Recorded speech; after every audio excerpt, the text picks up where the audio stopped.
The newest African nations to announce intentions for tax collection from digital and e-commerce firms like Netflix, Google, YouTube and Amazon are Zimbabwe, Nigeria, Kenya and Uganda.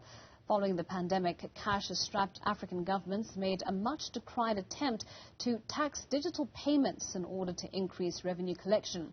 The consumer goods and retail sector has experienced a significant disruption as a result of the pandemic-fueled rise of the digital economy and the unrelenting demand for online retail products across Africa. Well, to discuss this further, we're joined by a manager of domestic taxes at the African Tax Administration, Emeka Nwankwo. Emeka, thank you so much for your time and thank you for joining us this morning. I mean, talk to us about this. Why is there this sudden rush from African governments to tax these digital and e-commerce platforms? Thank you. So I think before we delve into the announcements by the African countries, then we need to explain when we say digital taxes, what you might be referring to, because the announcements have been on different types of arrangements of taxes. So you have the income tax aspect, where it has to do with the income earned by the digital businesses in Africa. But for that, to avoid double taxation or non-double taxation, you've had the multilateral arrangements where countries come together to discuss how best to do it, which is being done under the inclusive framework, where we have the Pillar 1, Pillar 2 solution.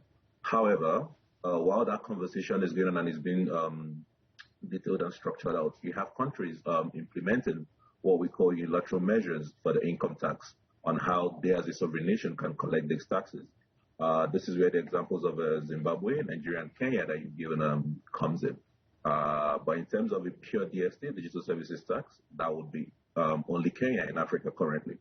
But most of the announcements you're hearing is around also the VAT aspect, which is the consumption tax, which is what we all pay when we consume even in South Africa locally. But the idea is to extend this to the digital services who are not physically present in the country and make sure that VAT is also levied or charged on the transactions from these entities. So you have like the recent announcement by Uganda, which was first put out in a public notice in April, and a second public notice that went out, I think, about 3-4 days ago.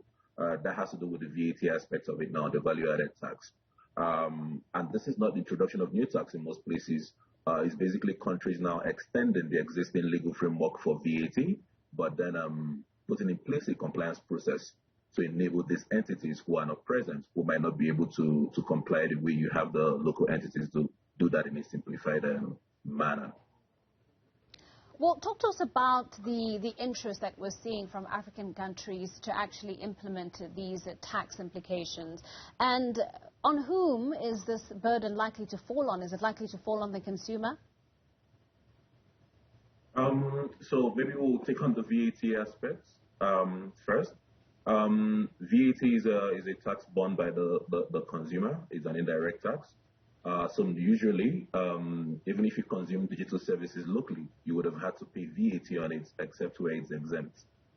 So why you're finding that interest now across African countries is prior to now. People within a country find it their process already set within the traditional general system to comply. But with the digital service entities, they are not physically present, and sometimes you don't have jurisdiction to do proper checks and all. But now countries are finding a simplified system because there is no contest about whether they should pay or whether they should charge the VAT or not.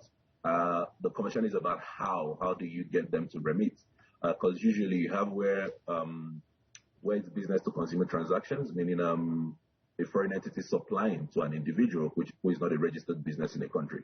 That doesn't get VAT charged or remitted on it because under the normal arrangements, you have businesses, local businesses, charging the VAT for foreign, imported service that they consume.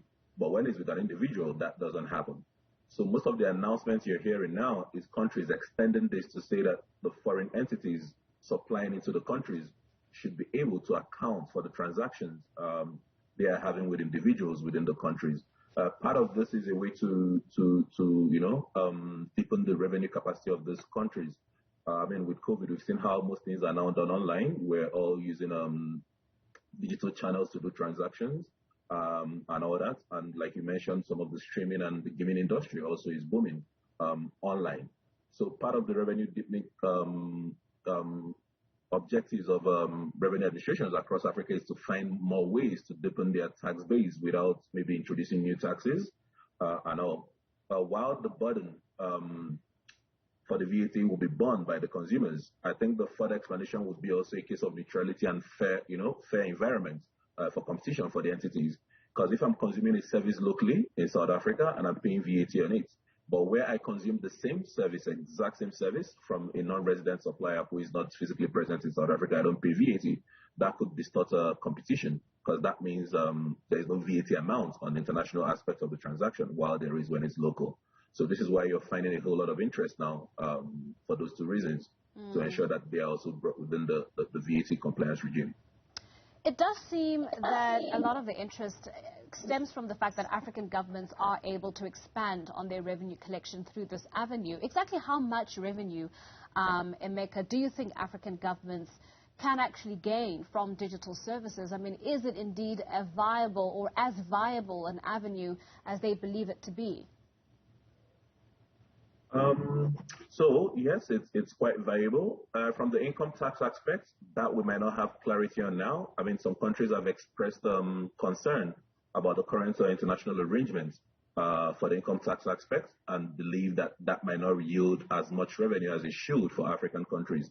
But when we come to the indirect tax aspect under VAT or general sales tax, goods and sales tax, there's a lot of potentials. We've seen certain countries who have implemented these regimes earlier, reporting additional revenue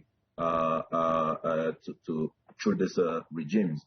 But what we need to understand is also that this is a frontier issue. Most countries are at the first step of it. We're at the beginning. So the potential is something that we'll see as we progress. But there's a huge potential.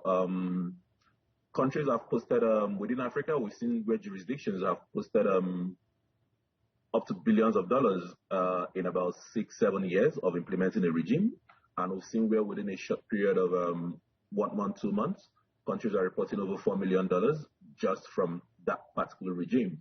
And at this point, most countries are still working on the voluntary compliance aspects of it, where the system is set up to encourage these entities to actually voluntarily comply.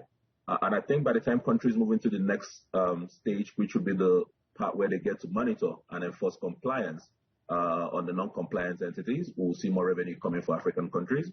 But considering where we are now and the fact that everything is basically digital, yes, we see a lot of potential for African countries in this. In fact, we encourage African countries to actually explore these avenues in shoring up revenue.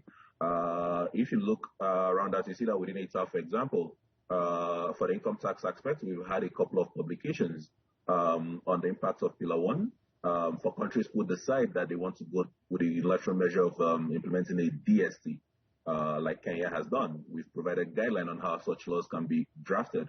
And on the VAT aspect, we've provided guidance on what to consider and how to draft legislations and the policy around bringing in the non-resident entities within the VAT net. So it's something we see as a big revenue potential for African countries considering the direction of the business environment and the world at the moment. Okay. Well, talking about the viability of this regimen, we know that for a lot of these digital platforms, especially streaming digital platforms such as Netflix, Hulu, Disney Plus and the likes, they're actually seeing a decrease in sales. They're experiencing almost a depreciation in the work that they're doing and in the market that they're operating in. How is that likely to affect a lot of these African governments that are looking to generate additional revenue from this digital tax? So when we speak about this, I mean, the streaming industry is just one sector of many that is covered under these regimes. Now, if we look at what we've seen across Africa, it's not targeted at streaming businesses or the video streaming industry. It cuts across various sectors. So just like you would have within the traditional tax environments where you have the cycles, the ups and downs, is the same thing. This would happen as pattern of consumptions change and certain things affect how certain services are consumed. But the idea for African countries at this point is to put the structures in place to be able to collect these taxes as it should be. Again, for neutrality and fairness. in extending these regimes to the non-residents. So while certain services might experience downturns in the business cycle, it wouldn't stop African countries from putting the framework in place to levy and charge and collect these taxes as businesses go through these cycles. So a specific sector experiencing a downturn might not, wouldn't or shouldn't impact the ability of a sovereign nation to set its rules and extend such regimes to every participant. Within every tax regime, or most times you find where you might have things like exemptions, or during COVID, for example, you had a couple of measures put in by countries to allow businesses get through the pandemic and survive, and then help economic growth or bring back economic activity. So if it gets to that point, I'm sure jurisdictions will consider and see what they can do. But I think the main target now is to put in place these frameworks, to enable these tax regimes to be extended to the non-residents. I mean, while it's commendable that, the idea is to put in place these frameworks, the other concern is that we may, in fact, be running ahead of ourselves, given the fact that in terms of digital access, we only very recently, I think, across the continent managed to achieve that successfully. In South Africa alone, I know that the 5G auction was something that only took place in March in terms of digitizing our economy locally. And so there is a concern that we may be running ahead of ourselves. Is that something that you see being a concern of yours, or do you think by putting down the frameworks, as you've explained, we're actually on track to being able to optimize the opportunities that lie in this particular sector and the tax regimes that we've been discussing? So I don't think we're ahead of ourselves in doing this. Like you just mentioned, I think the most important thing is to put in place these frameworks, because part of what we actually need to be ahead, rather than we being ahead of ourselves, is being ahead in setting the right compliance environments, because that is the direction, the world is going. That is the direction businesses are going, and transactions. We're able to speak because we're using digital channels. I didn't have to be in the same place with you, for example. And this is not just particular in terms of your industry. It cuts across everywhere. Daily meetings are run on digital channels. Transactions are done. We play games. We stream videos. We receive all sorts of services. So it wouldn't be a case of African countries being ahead of themselves. While internet penetration is something that Africa is still working on, it's also important that even if we're forward-looking, to make sure that the revenue legislative framework and administrative framework within our revenue authorities is prepared for this moment, even when we get to where you might find in the northern hemisphere of the world. But the idea is, again, have this framework, work what we have now. Because the other side of the conversation is, if we don't do this, then what does it entail for the local competitors who are getting to pay these taxes, and then the non-resident suppliers are not paying any of these taxes on the same type of services and supplies? So again, no, it's not African countries being ahead of themselves. It's a case of being prepared for where the world is going, right, and how business is done in the current environment. All right, Emeka, thank you so much. We are going to leave it there. That's the tax administration expert, Emeka Nwankwo, joining us there to talk to us about the digital tax compliance on the African continent.